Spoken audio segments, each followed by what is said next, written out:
মানুষের জীবনে সবচেয়ে স্বস্তি এবং শান্তির জায়গা হচ্ছে তার পরিবার। পারিবারিক আনন্দের চেয়ে আর মধুর সম্পর্ক পৃথিবীতে হয় না। নিশ্চয়ই আমাদেরও সব বোনদেরকে দেখে বুঝতে পারছেন, আমরা প্রত্যেকটা বোন অনেক মিল, অনেক হাসি খুশি। ছোট বোন, বড় বোন সবার সঙ্গে সম্পর্কটা আমাদের অনেক মধুর। এটা আসলে সব পরিবারেই থাকা উচিত। আমরা মানুষ পৃথিবীতে খুব ক্ষণস্থায়ীর জন্য এসেছি। এত ক্ষণজন্মা হয়ে থাকি আমরা পৃথিবীতে, আমরা খুব বেশি দিন কেউই স্টে করি না। তাই মৃত্যুর পরে অন্তত এই ধরনের কথা যাতে কখনোই কাউকে শুনতে না হয় যে এমন ছিল অমন ছিল। কথাগুলো যেন এমনিতে অন্তত পজিটিভ হয়, কোনো নেগেটিভ কথা যেন কারোরই শুনতে না হয়। আর সবার জন্য অনেক অনেক দোয়া ও ভালোবাসা।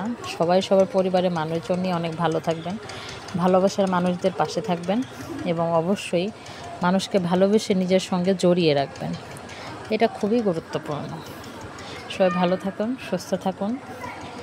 সবার কাছ থেকে বিদায় নিচ্ছি আমি, সাথী রান্নার ব্লগ চ্যানেল থেকে বিদায় নিচ্ছি। এই পিছিয়ে পিছিয়ে বাবুগুলো দেখছেন, এগুলো আমাদের ভাই বোনদের বাচ্চা, আর আমরা তো সব বোন, দেখতেই পাচ্ছেন। সবার জন্য রইল অনেক অনেক ভালোবাসা। আমার জন্য আপনারা দোয়া করবেন যাতে সারাটি জীবন আমি আমার পরিবার নিয়ে অনেক সুখে শান্তিতে থাকতে পারি। আল্লাহ হাফেজ।